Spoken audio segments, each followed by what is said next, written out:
I would invite you to open up in your Bibles to two places. The first place will be Psalm 137. That's what we'll be reading at the beginning of the service this morning. But the bulk of our time will be in the book of Habakkuk. I'm telling you this right now because if you have to spend a little extra time looking for it, that's okay. If you have to look to the table of contents, that's okay. Trust me. I've never had to do that in my entire life until about 20 minutes ago. But we're going to be the bulk of our time in Habakkuk. That's where I want to focus on. We never go to Habakkuk, even though it's probably arguably the most relevant book in the Old Testament or at least in the minor prophets for our time period today. I think there's a lot of things that Habakkuk says in that are very fitting. I think he reflects a lot of concerns that we sometimes have in everyday life, and so we're going to spend just a little bit of time this morning looking at that. I appreciate the men that took part in worship this morning. I appreciate Tommy for finding songs that were based around hope. That's going to be kind of the theme for this morning. Also appreciate Jeff not only for finding people to help with all the different service, make sure everybody knows their part, but also clicking. We never talk about Jeff with the clicker, but I guarantee you we all notice when it doesn't work. And this is just one of those days, no fault of his own, it's not working. So we all instinctively look to Jeff, but I'm telling you, it is not his fault. It's probably my fault more than anything else. Before we go any further, though, I want to make one declaration which hopefully does not need to be said, which is I love this country. Hopefully there's not a surprise to anybody. I love this country. I love that. I arguably think this is the greatest empire, the greatest nation that the world has ever seen. I know that there are probably a lot of other people that would say that about their own countries, but I believe that America is great. I love being an American. I love this country. I love everything about it. But if there's one thing that history tells us, it's that no empire is bulletproof. Every empire throughout history, every nation throughout time period has either been completely demolished off the face of the earth or has taken several significant downgrades in terms of their world power status. And if this world stands for another 2,000 or 3,000, 4,000 years, whenever that day comes, there's a good chance that that could happen to America as well. It's a weird thought to think that we could wake up one day in a world where America is not a dominant superpower, even though that is a relatively recent concept in world history. It's weird for us to imagine that. And in kind of an effort to stave off that, there have been a lot of people throughout the last 20, 30 years that have tried to identify key issues and where in which the America is most susceptible. One of these issues, and these are the top 5 that at least scientists have had the last several years, is this loss of a global market share. We're not as big of a player on the economic stage as we used to. That's one of the ways that America may not be the empire that we know. There's also a slowdown of technology. We don't produce enough. We don't have enough advancements that the rest of the world is kind of surpassing us in. And so that may be one of the ways that we fail, or at least that we fall. There may be other people that say, well, the dollar just completely collapses, or there could be other energy giants that enter the equation, oil, solar, whatever the situation is. So there's other people that may enter the question, at least at that point. There's also the question of failed military expeditions. We enter into a war that we're not supposed to be in, and it costs us more than we thought we would be at the beginning. All of these are completely theoretical and hypothetical situations that experts believe the U.S. could fall. Now, once again, I'm not trying to be doom and gloom. I'm not spending the first couple minutes of the sermon talking about all the reasons why we need to panic. That's not the point. But what I do want to ask you this morning is I want you to imagine that you wake up tomorrow in a world where all of this happens. I want you to imagine a world where you wake up and America is not the dominant superpower. But more importantly than that, America is actually being invaded. America is falling. Our economic situation has gone completely off kilter. We have people that are invading America. The very way of life that we know it is kind of in question. There's a big kind of danger scenario. We don't really know how to handle all this stuff. My question to you is if that happens, what's going to be your response? What's going to be my response? When we wake up and everything that we hold near and dear to our heart, our patriotism, our jobs, our very lives in a lot of ways, how are we going to respond when those things are taken from us? I think one of the things we need to remember is that it's very easy to be optimistic. It's very easy to be hopeful when times are good. And this is kind of what hope is all about. It's very easy to be optimistic when times are good, when everything is going good. But real faith is proven in the storms. It's when times are not going so great. It's when situations are dire. It's when everything that you know and you put your trust and your hope in, when everything all of a sudden collapses, that's when real faith is being tested. That's the essence of persecution. That's why in the first 300 or 400 years when Christianity was starting to emerge, you had so many people that entered into Christianity, became Christians, and then backed out of it because their faith was not rooted in something that should have been, which is hope. And not superficial hope, not hope in a person, not hope even in an idea, but hope in salvation. That bedrock. One of my favorite passages in the entire Bible is found in Hebrews chapter 6, whenever the Hebrew writer says, hope is an anchor for the soul. It's the thing that keeps us level when the entire world threatens to throw us off course. It's the thing that keeps us in place when everything else goes completely haywire. Look at Psalm 137, if you will, the first 6 verses. We're talking in our Wednesday night class about Jeremiah and his agony at watching the exile take place right in front of him. And it's one thing for us to look at this from a distance and say, oh yeah, that must have been terrible. The loss of your entire nation that stood for 400 years, at least by that point, yeah, it's really awful. But notice the experience that's brought about in Psalm 137. In verse 1, it says, by the rivers of Babylon, there we sat, and there we wept, when we remembered in Zion. Upon the willows in the midst of it, we hung our harps, for there our captors demanded of us songs, and our tormentors mirth, saying, sing to us one of the songs of Zion. How then can we sing, verse 4, the Lord's song in a foreign land? If I forget you, O Jerusalem, may my right hand forget her skill. May my tongue cling to the roof of my mouth, if I do not remember you, if I do not exalt Jerusalem above my chief joy. The psalmist in this passage hits several notes that I think are really important for us to point out. The first one being that I remember what life used to be like. Those are the times that we live in now. Things are good.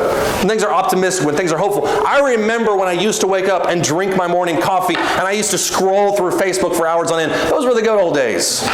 But then I remembered when I was overtaken and I was taken off to a foreign empire, and I remember how my captors demanded of me to sing songs of my homeland. Entertain us with the songs of your people, the captors say. And that brings me not only grief, but also shame. But then he also says there in verses 5 and 6, may I never ever forget you, even when I'm in this scenario. I've lost everything good, and I'm now in a situation where I'm being tormented and humiliated. May I never ever ever forget Jerusalem. May I never forget my homeland. That's the storms that we're talking about. When things go haywire, when everything is horrible, when things have gone completely off the road, do we still praise God even in those storms? How are you able to exalt God in the storms?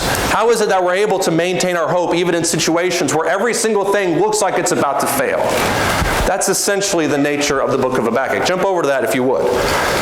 Habakkuk is a book that it's primarily composed of a bunch of Q&A. Habakkuk asks a few questions, God answers a few questions, and they have kind of this dialogue. But Habakkuk is a very close pre-exilic book. It's basically a book that happens bordering on the exile of Jerusalem, happens throughout kind of the beginning of the stages of the exile. And what Habakkuk realizes is that destruction is imminent. He knows that Babylon is coming. He knows that Babylon is a world power at this point. He knows that Judah will be taken off into captivity. And so he starts to ask a bunch of questions. And the very first question he asks is found here in Habakkuk chapter 1, starting in verse 2, where he says, how long, O Lord, will I call for help?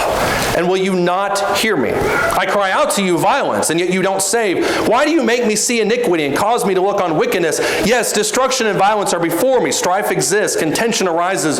Therefore the law is ignored, and justice is never upheld. For the wicked surround the righteous. Therefore justice comes out perverted. I think a lot of us have felt this way about our life probably in the last 20, 30 years, whatever your situation is. A lot of us have complaints like Habakkuk, which is I'm looking around at the world and I'm crying out to God for salvation, for hope, for some kind of semblance of your existence, for some kind of acknowledgement of my prayer, and I'm not seeing anything. How many times, God, do I have to call out to you to ask you to save me and nothing happens? Moreover, how many times do you have to see that justice is not being done and still not act? And so the question that Habakkuk has, at least here in these first 2 verses, is there's calamity. It's right out my window. Why aren't you doing anything about it? And if you've ever sat at the bedside of somebody who is dying of cancer, you've probably uttered a similar prayer. If you've ever watched the news and seen things that just go completely haywire, where it seems like our entire civilization is happening, or a terrorist attack, or something like that, you look at God and you ask, how many times are you going to observe this and not do anything about it? That's where Habakkuk's at. Why is it that you see evil and refuse to act? You jump later in this chapter, verse 12. It contrasts the calamity that he sees around him with the glory of God. Look in verse 12 of Habakkuk chapter 1. Are you not from everlasting, O Lord, my God, my Holy One? We won't die. You, O Lord, have appointed them judge, and you, O Rock, have established them to correct. Your eyes are too pure to approve evil, and you can't look on them their wickedness with any kind of favor. Why then do you look with favor on those who deal treacherously? Why are you silent when the wicked swallow up those more righteous than they? Why have you made men like the fish of the sea, like creeping things without a ruler over them? Why are you acting in a way, Habakkuk says, that I don't agree with? Habakkuk's main complaint, at least in this first chapter, is we're being annihilated, and the nation that is annihilating us is Babylon. And Habakkuk really levels with God in this passage. In essence, he says, I know that we haven't been what we should have been. I know that Judah isn't what we should be. I know that we're not holy and righteous as you want us to be, but we're a whole lot better than Babylon. So why is it that you are looking on their wickedness and using them to destroy us? Why are you showing them favor when you should look at them with justice and with judgment? And so to further this, he contrasts the holiness of God with the situation around them. But even in the midst of this, I want you to notice that Habakkuk extends his trust towards God. He says, I will stand on my guard post, and I will station myself on the rampart, and I will keep watch to see what he will speak to me, and how I may reply when I am reproved. In other words, prove this to me, God. Answer me. Then the Lord answered me and said, record the vision, inscribe it on tablets, that the one who reads it may run. For the vision is yet for the appointed time. It hastens towards the goal, and it won't fail. Though it tarries, wait for it. For it will certainly come, and it will not delay. I would argue that chapter 2, verses 1 through 3 is the hardest part of this entire equation. We can all look around us and see calamity. We can all have questions about why this calamity is happening. We can all question the logistics and the mechanics of it. Why is this being allowed to happen? We all do that. And we can all look at God and say the things that are happening lie directly in contrast with who we know you to be and what you're allowing to happen. We can contrast those two ideas. But how many of us make it to chapter 2, verses 1 through 3, where you simply say, I am going to wait for the goodness of God. I don't understand the calamity. I don't understand how this conflicts with your holiness, but I'm going to trust in you. And I'm going to trust that even if I don't see the fulfillment of what you're talking about and the hope in my own day and age, I know that I will eventually see it at some point. And so I am going to sit and I'm going to wait for what you show me. If you look at the very next verse, this is kind of the verse that everyone points to in Habakkuk. In Habakkuk chapter 2 and verse 4, he has this amazing verse that's repeated at least 3 or 4 times in the New Testament that is oftentimes talked about the salvation of God, where he simply says, though the vision is, behold, as for the proud one, his soul isn't right within him, but the righteous will live by his faith. Those of us who look at God with haughty eyes and with an arrogant disposition, where we say, I'm seeing this happen right in front of me, and obviously this isn't right. Why aren't you doing anything about it? We presume in that situation to be God. We presume in that moment that we know better than God because what we're seeing in the moment, what he's allowing to happen, contradicts with what we know righteousness to be. And so we sit in the seat of God thinking that we are God. And yet he says in verse 4, he says the proud ones are going to perish, but the just shall live by your faith. It's mentioned several times. I think it's in Romans, I think it's in Hebrews, I think it's somewhere else in the book of Ephesians perhaps. But he over and over uses this phrase in the New Testament, that the just shall live by your faith. And what he means by this in this passage in verse 4 is that if you put your hope and your fixation on God, you are going to exist in that faith day by day, over and over again, until you see the fulfillment of that faith. It may be days down the road, it may be months down the road, it may be years down the road. But the just will live by their faith day by day and ultimately for all eternity. Look, if you would, at the end of this book in Habakkuk chapter 3 and verse 16. The question for all of us as we examine this verse this morning is, are we somebody who lives by our faith?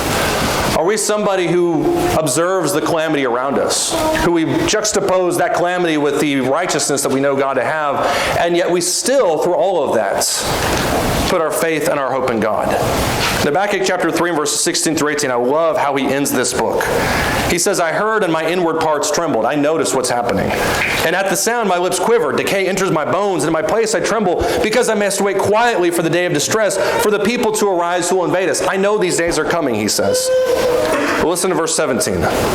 though the fig tree should not blossom, and though there be no fruit on the vines, and though the yield of the olive should fail, and the fields produce no food, though the flock should be cut off from the fold, and there be no cattle in the stalls, yet I will then exult in the Lord, and I will then rejoice in the God of my salvation. This is probably the weirdest two-verse combo I can find in any of the Old Testament.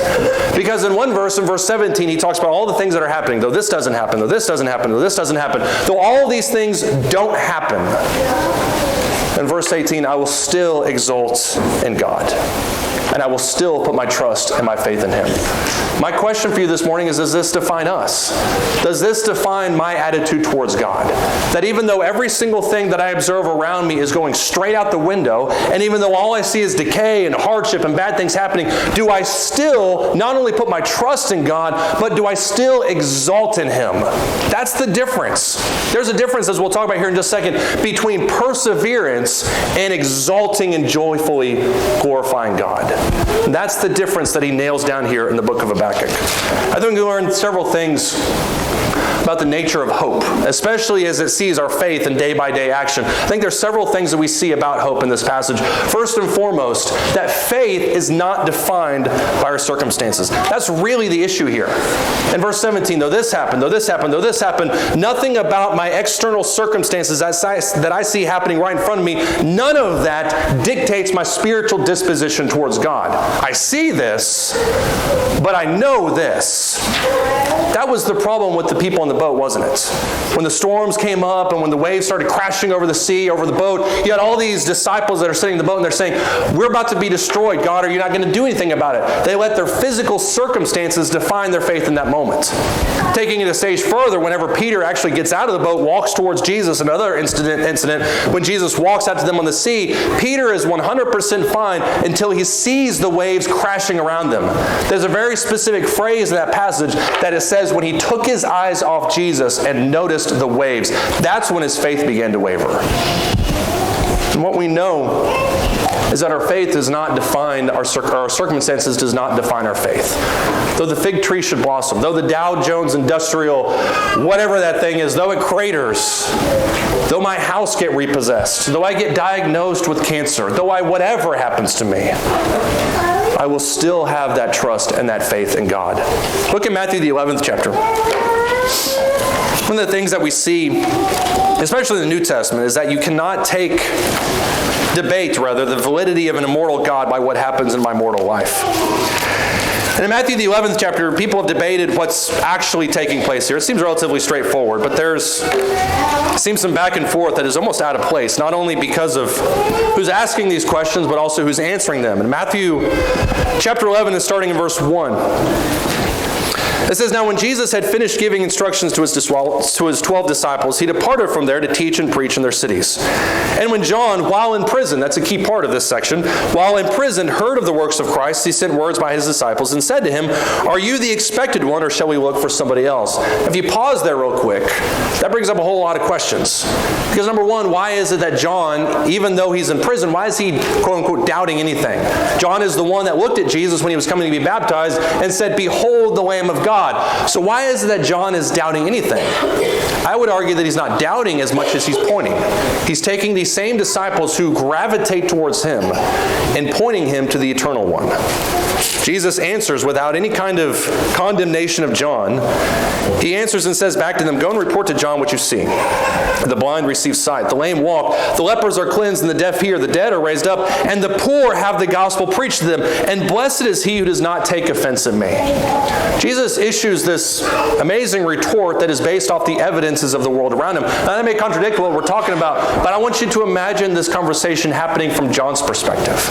John is in prison, and let's just say for whatever reason, John is having a period of doubt. I don't think he was, but let's just argue that he was. All of us as Christians know what that feels like from a day-to-day perspective.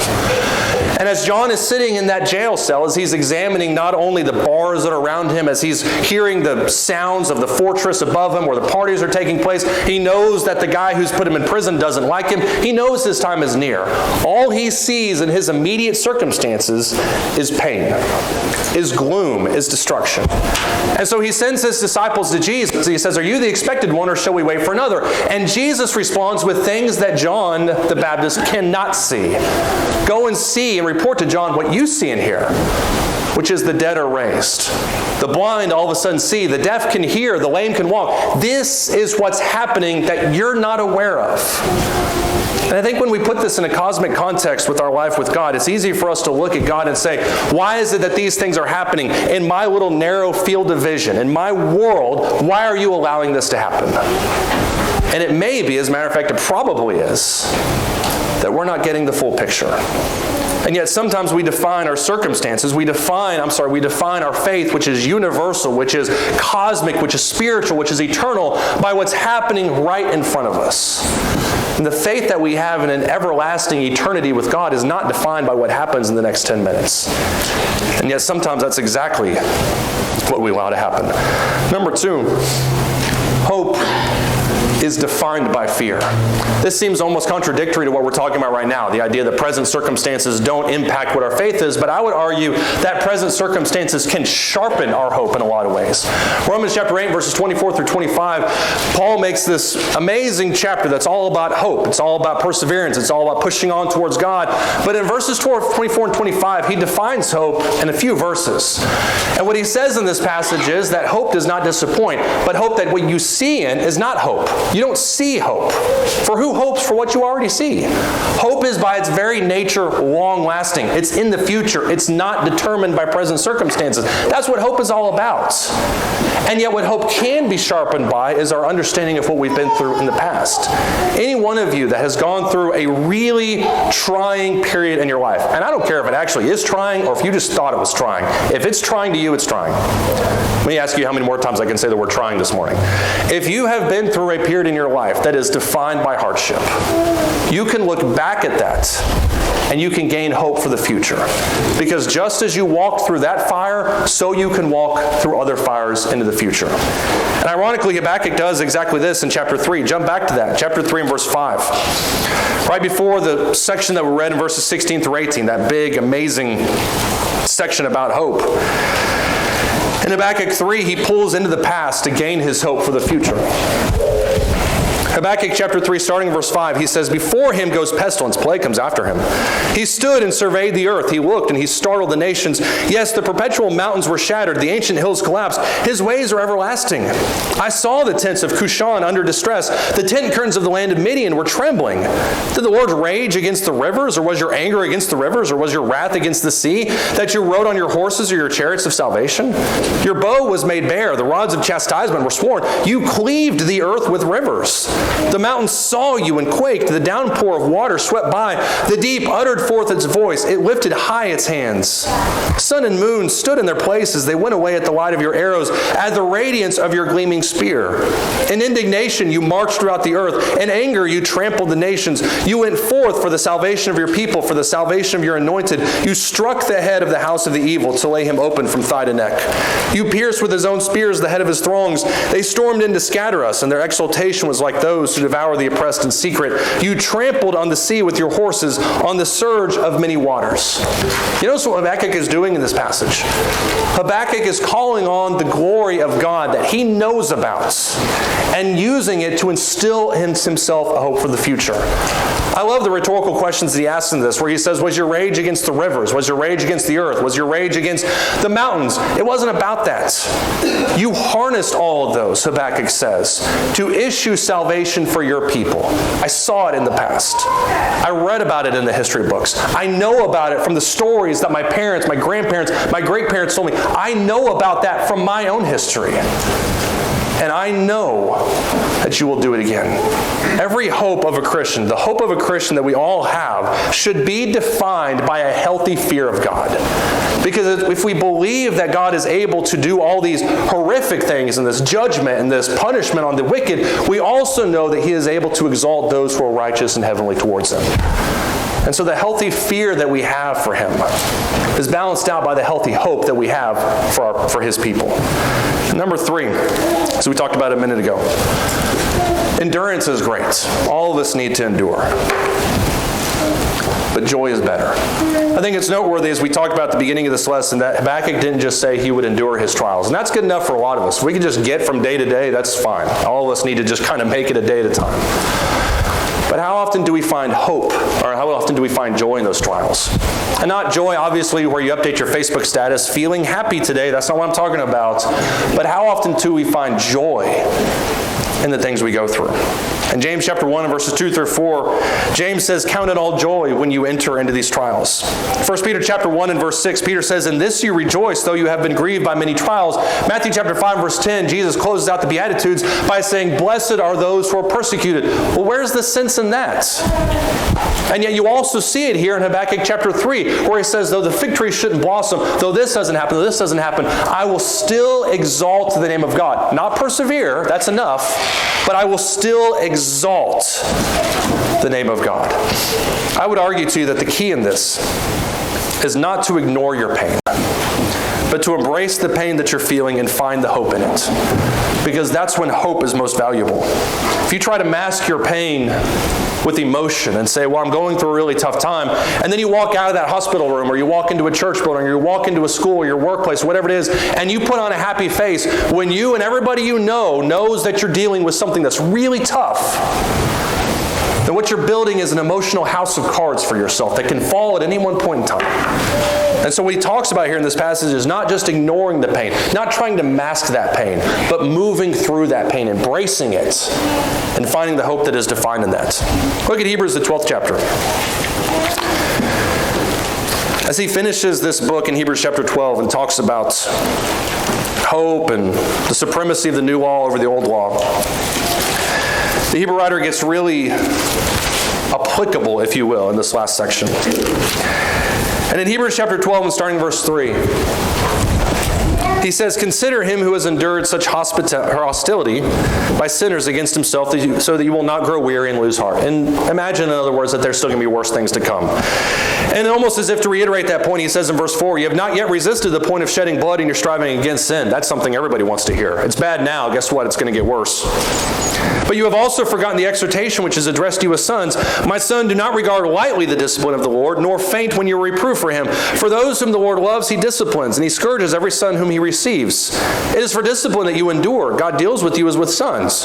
For what son is there whom his father does not discipline? But if you were without discipline, of which all have become partakers, then you were illegitimate children and not sons. Furthermore, we had earthly fathers that disciplined us, and we respected them. Shall we not much rather be subject to the Father's spirits and live? For they disciplined us, verse 10, for a short time, as seemed best to them, but he disciplines us for our good, so that we may share his holiness. All discipline for the moment seems not to be joyful, but sorrowful. Yet to those who have been trained by it, afterwards it yields the peaceful fruit of righteousness. I do not believe that God gives us cancer diagnoses for our benefit. I don't think that. I don't think God intentionally hurts us to make us look towards him. I don't think that happens, as sometimes people would claim. But I do think that we can use those moments to sharpen our faith and sharpen our hope towards him. All of us who have gone through periods of like that have looked at those moments and said, I will never go through that again. I hope I never go through that again. But I'm glad I learned at least a few things along the way. And my faith is now deepened on the other side of it because of having had my faith tested. And when we see the usefulness of these moments, rather than just persevering through them, rather than just closing our eyes and hoping we make it out to the other side, when we actually see the usefulness in these moments, the times that drive us closer towards God, that's when we can start to find the joy in him. There's a sense of belonging that we go through when we are persecuted. When we're tore down for our faith, when our faith is really stretched, there's a period of ownership that we realize that God has us, that we're his, that we're with him, and that's where we fix our joy. We do this, ladies and gentlemen, by having a clearly defined source of our pain and by analyzing and seeing the growth that we have through it. I want to finish off this morning with Psalm 112. Psalm 112 and verse 1.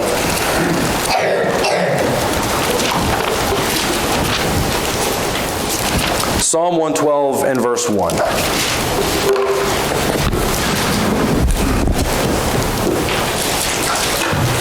The psalmist writes, "Praise the Lord. How blessed is the man who fears the Lord, who greatly delights in his commandments. His descendants will be mighty on the earth. The generation of the upright will be blessed. Wealth and riches are in his house, and his righteousness endures forever. Light arises in the darkness for the upright. He is gracious and compassionate and righteous. It is well with the man who is gracious and lends. He will maintain his cause in judgment, for he will never be shaken. The righteous will be remembered forever. He will not fear evil tidings. His heart is steadfast, trusting in the Lord. His heart is upheld. He will not fear, until he looks with satisfaction on his adversaries. He has given freely to the poor. His righteousness endures forever. His horn will be exalted in honor. The wicked will see it," verse 10, "and be vexed. He will gnash his teeth and melt away, and the desire of the wicked will perish." There's an odd thing that happens to Christians when we fix our hope purely on God, as it should be. And that's that no matter what happens in the world around us, we still seem to have a sense of optimism. We still seem to have an eternal hope. And that's because our hope is eternal. It's not fixated in America. It's not fixated in Texas. It's not fixated in our job or in the circumstances that define us. Though the fig tree shouldn't blossom, though the river really stopped up, I still exalt in God. That's where my hope is, which is eternal. Because number one, I know that it's eternal, but number two, because I find joy in that hope. I find joy in my faith reaching for that hope. The circumstances around me don't question that. And the circumstances around me don't test that. And they don't change that. That's a lesson that Habakkuk, I think, needed to remember. I think he needed to be taught it. I think he needed to go through these things in order to arrive at the conclusion that he eventually found himself at. And that's why we don't need to mask the pain. Because when we're going through periods of trial, when we're going through periods that really test our faith on a deep level, don't hide from it. Work through these questions with Scripture, with prayer, with asking other people for help. Work through these, and you will find your faith on the other end deepened, because it's deepened inside of hope. And that's the lesson I have for us this morning. If you, for whatever reason, have fixed your hope on something that isn't permanent, if you've fixed your hope on something that will perish in the next 10 seconds, if you have fixed your idea on something that moth and rust can destroy, I'm urging you to fix your hope on something that's eternal, which is God, which is His will, and which is faith. If we can help you with that in any way, won't you come as we stand and as we sing.